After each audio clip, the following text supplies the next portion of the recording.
Oi pessoal, tudo bem? Eu sou a professora Fabiola e vou estar trabalhando com vocês Biologia da etapa 1. Então todos os slides que a gente estiver falando hoje foram baseados aqui na apostila de vocês. Tudo que a gente estiver falando hoje cai nas avaliações de vocês, seja a prova, seja o trabalho. Então atentem-se a tudo que a gente está aqui trabalhando com vocês, certo? Bora trabalhar! Quando a gente começa a falar sobre biologia, a primeira coisa que a gente pensa é como é que surgiu a vida na Terra. Se a gente pegar toda a nossa bagagem cultural, desde quando a gente é pequenininho, a gente já ouviu falar muito. Vamos lembrar lá do fundamental, aonde a professora disse pra gente que a vida começou lá no Big Bang, que é uma das primeiras teorias. Como eu disse para vocês, a gente vai estar falando das principais teorias e aquelas que vão cair lá na nossa avaliação. Então, a primeira dessa teoria é a teoria da abiogênese. Esse A aqui, puxando lá para o português, ele é um sufixo de negação. Ele significa não. Então, essa vida surgiria num passe de mágica. Exemplo, eu tô aqui com um canetão e eu deixo aqui na sala durante uma semana. Quando eu retornar para fazer uma nova gravação, eu encontro uma mosca, eu vou dizer que foi a partir desse canetão que essa mosca surgiu. Teria um passe de mágica, um princípio ativo que faz com que esses seres vivos surjam. O que a gente vai encontrar na bibliografia é esse exemplo aqui que vocês têm nesse slide, desse roedor num silo. Os pesquisadores da época ficavam se questionando como é que surgiu esse roedor. Não se tinha o conhecimento, por isso a abiogênese. Não tem o macho e a fêmea que hoje a gente sabe que é de fato necessário para que a gente tenha vida. Passa-se um tempo, vem pesquisadores que debatem esse tipo de termo, esse tipo de conceito e surge um novo termo, o termo da biogênese, aonde esses seres, para lá estarem, precisou de um macho e de uma fêmea.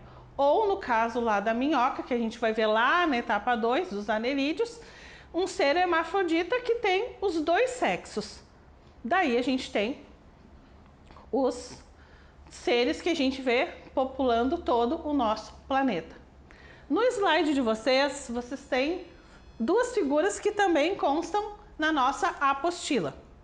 A primeira delas, que é de Louis Pasteur, que faz um teste para comprovar isso da biogênese, que precisou de ter seres pré-existentes para que esses novos seres, essas novas mosquinhas que aparecessem aqui, esses novos micro-organismos que aqui surgiram, precisou vir uma fêmea, colocou seus ovinhos e daí esses ovos se desenvolveram. Red, que essa figura aqui é o que a gente mais vê, fez dois experimentos para fazer com que essa teoria da abiogênese, aquela que é de um passe de mágica, não existe como. A gente tem nesses dois primeiros vidros, tem um peixe, um pedaço de carne e uma tulezinha em cima, impedindo que as moscas colocassem seus ovos. Passa-se o tempo e vê que não acontece nada.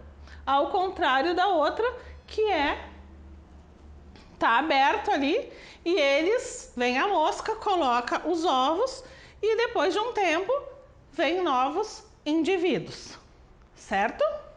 Passando então para o próximo conteúdo, a gente vai falar desse conteúdo que é célula, que vai perdurar. A gente vai estar falando lá na etapa 2 e lá na etapa 3. A gente vai falar dele nesse conteúdo nas 3 etapas. A célula é a unidade básica de todo e qualquer ser vivo. Até aquele micro-organismo que a gente não enxerga tem uma célula, que a gente vai ver que são dois tipos de célula. A célula procarionte, que está ali representado com uma bactéria, e a célula eucarionte, que é a nossa célula.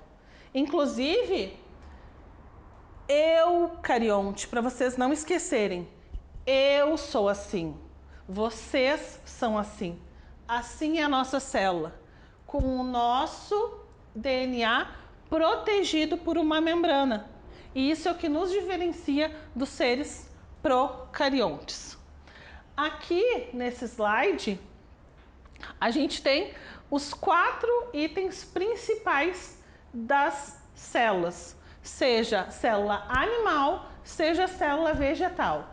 Lá na apostila de vocês, vocês vão ver que tem inúmeras estruturas celulares, mas como eu disse lá no início, a gente vai focar o que vai cair na avaliação de vocês. Então, se vocês tiverem aquele marca-texto bem fluorescente, luzinhas de Natal, sinalizem ali na apostila de vocês, nas anotações de vocês, que vocês vão precisar para a prova e para o trabalho. Vamos olhar aqui esses conceitos. Aqui está como representação, olhem lá na apostila de vocês. E aqui eu fiz um desenho representando a célula eucarionte e a célula procarionte. A célula eucarionte, então, tem a membrana plasmática, que é o que reveste, a célula. Vamos lembrar lá de um ovo de galinha. A casca, seja ela a amarela ou a branca, seria a nossa membrana plasmática. A clara do ovo seria o nosso citoplasma. Esse líquido gelatinoso, um líquido aquoso, onde todas aquelas estruturas estão ali colocadas, faz com que o meio externo não destrua as nossas células. Imagina, a gente hoje não pode se cumprimentar, daí a gente cumprimenta com o cotovelo. Imagine se a cada cotovelo a gente não tivesse essa proteção desse citoplasma, a gente teria a morte das nossas células. E aqui, como eu falei lá no início, a gente tem o nosso núcleo, onde está todo o nosso material genético. Lembrando, eucarionte, eu sou assim. Lembrem sempre desse eucarionte. E lá a gente tem os procariontes, que são as células de seres mais primitivos. São seres que não têm uma membrana nuclear. Esse núcleo está disperso, mas eles também têm a membrana citoplasmática e tem o citoplasma. E qual é a diferença evolutiva, que é o próximo item que a gente vai estar trabalhando? Quando a gente fala de evolução, essa membrana nuclear ela faz com que a gente consiga se desenvolver no ambiente. Vamos pensar que a gente está com uma infecção causada por uma bactéria, porque a gente está representando uma célula bacteriana.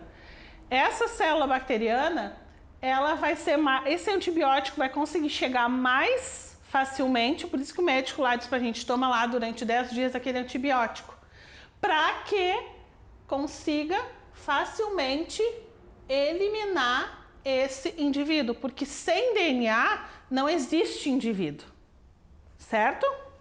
Aí, conceitos importantes. Lembram do marca-texto? Volta lá na questão do marca-texto. Luzinha de Natal, esses itens são super, hiper, mega importantes.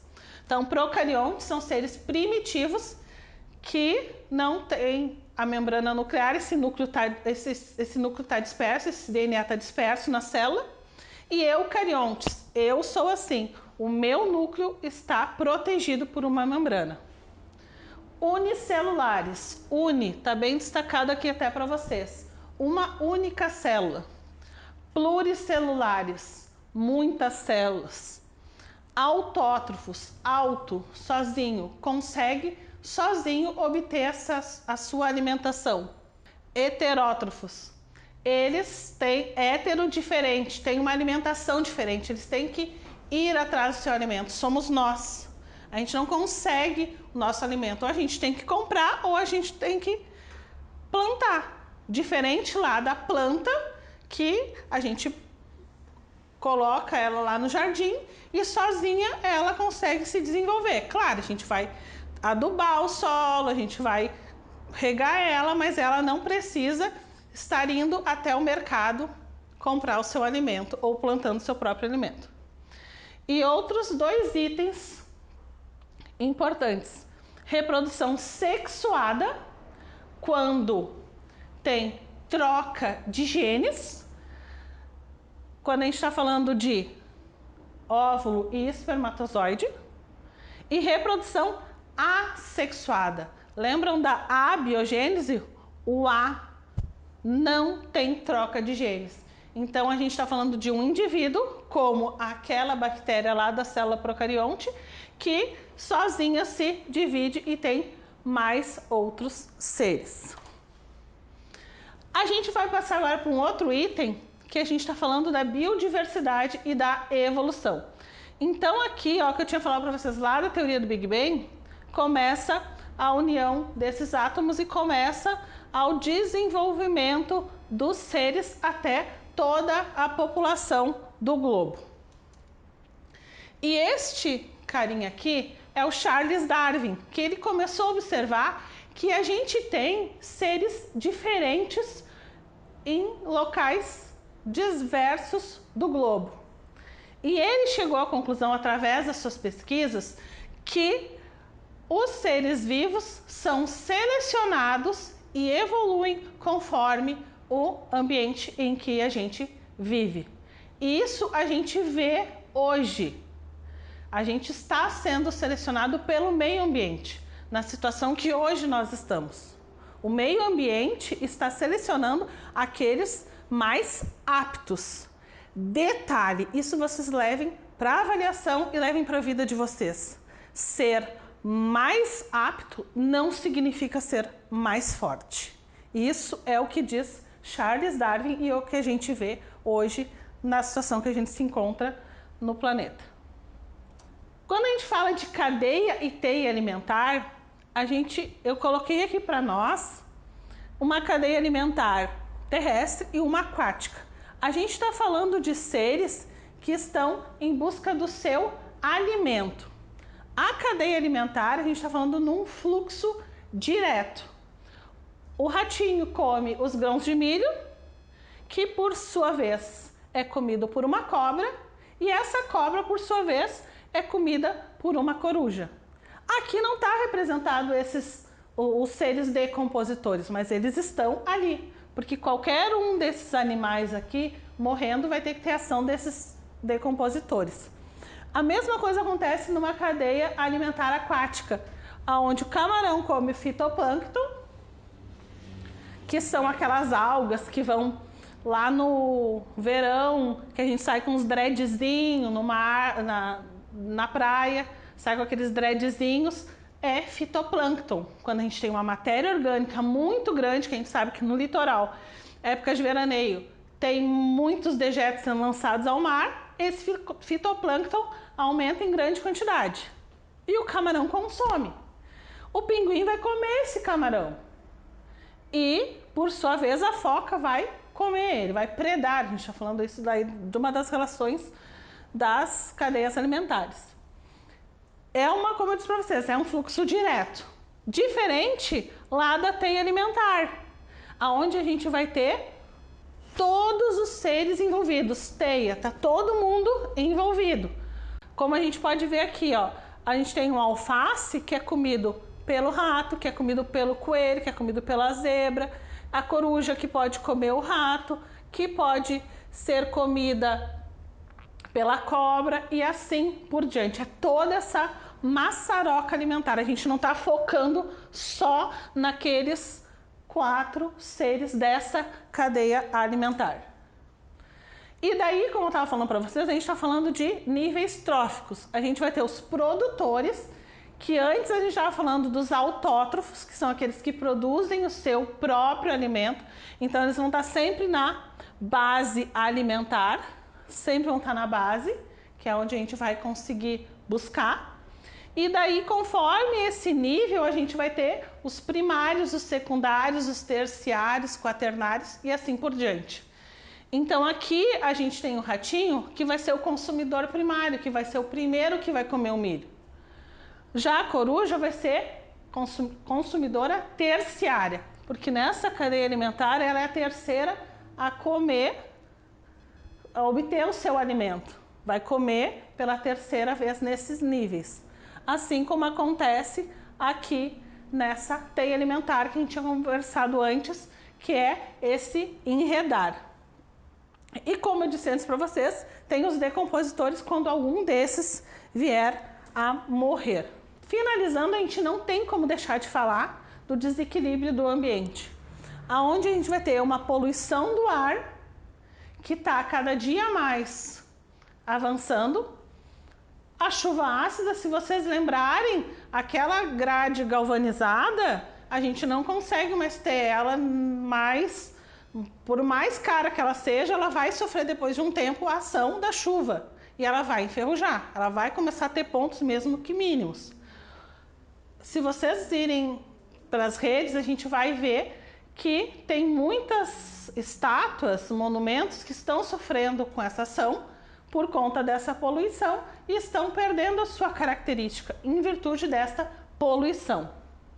A gente tem poluição do solo, tem poluição da água e tudo isso é nos atingido, seja pelo alimento que a gente vai consumir, aquele que é plantado, seja pela água que a gente está ingerindo. E aquele alimento que é plantado está num solo contaminado e pode estar sendo regado por uma água também contaminada. Então a gente precisa estar muito atento. A gente está vendo bastante até que as abelhas estão sendo afetadas.